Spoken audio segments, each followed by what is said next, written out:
Salut les protos et les makers, c'est Guillaume de 3D Dental Store. On se retrouve aujourd'hui pour le post-traitement des modèles imprimés. L'impression vient de finir, on va donc pouvoir parler IPA, ultrasons et post-polymérisation. Et d'ici quelques instants, la finition des modèles n'aura plus de secret pour vous. Si vous êtes prêts, c'est parti!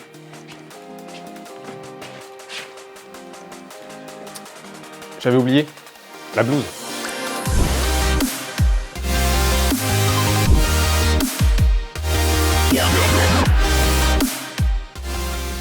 Voilà tout le matériel dont nous allons avoir besoin pour finaliser notre impression. L'objectif, c'est d'en faire des modèles prêts à être exploités. La première chose à faire, et c'est bien d'en avoir l'habitude, c'est d'enfiler les gants, de préparer un plan de travail dégagé avec la spatule et de l'essuie-tout. L'essuie-tout, c'est votre meilleur ami quand vous manipulez la résine. Vous découpez quelques feuilles et vous les laissez sous le plateau pendant que vous le détachez de l'imprimante. Et vous emmenez le plateau sur votre plan de travail. Comme ça, vous gardez un espace de travail propre. On conseillera toujours de détacher les modèles pour leur nettoyage. Pour ça, maintenez fermement la plateforme et aidez-vous de la spatule et du cutter pour décoller le bord à la base du modèle. Ensuite, la spatule glissera toute seule sous la totalité du modèle. Il faut avoir un geste assuré et ferme et bien faire attention que les outils ne dérapent pas.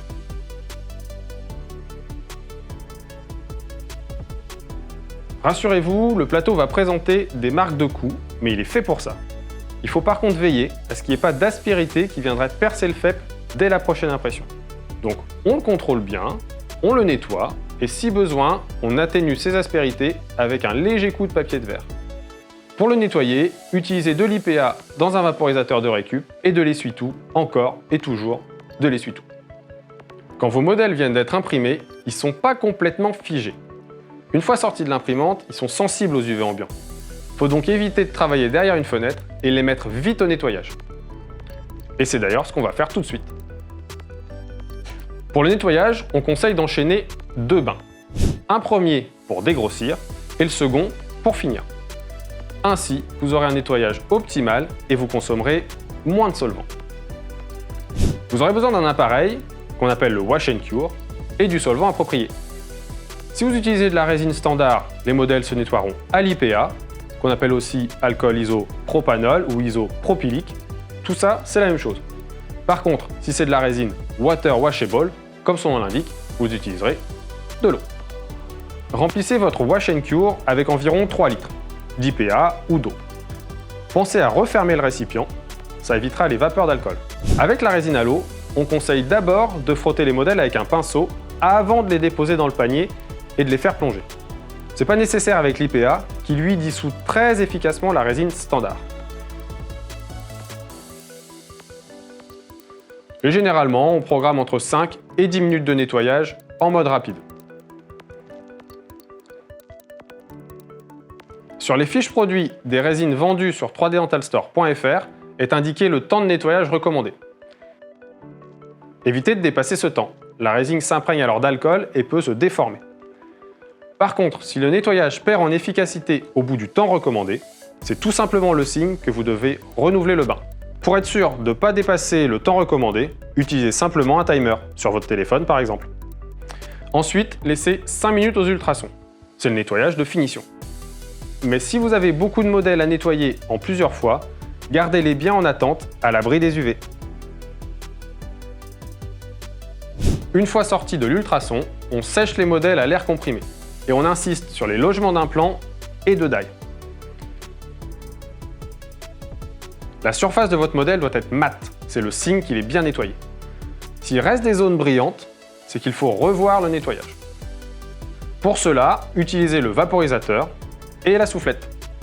Et si vous devez refaire l'opération plusieurs fois, changez plutôt le solvant du bac. Il sera sûrement trop chargé en résine pour rester efficace. Même si vous les avez séchés, vos modèles restent frais et humides. Ils doivent être stabilisés aux UV. Et pour ça, il faut utiliser des UV contrôlés et un appareil dédié est préférable.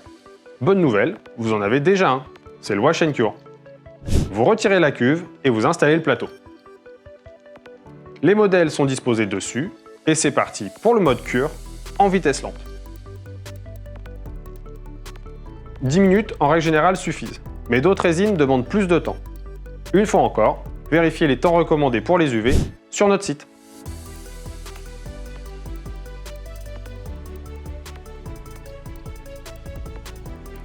Quand le bip retentit, c'est cuit. Il vous reste alors à couper les supports.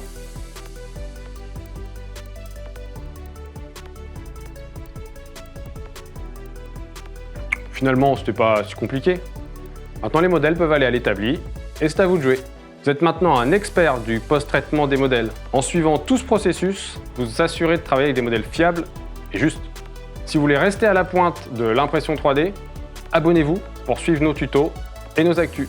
Si vous manque des infos, vous pouvez laisser un commentaire ou joindre notre support technique qui est là pour vous guider et vous accompagner. D'ici là, bonnes impressions, bon nettoyage et à bientôt.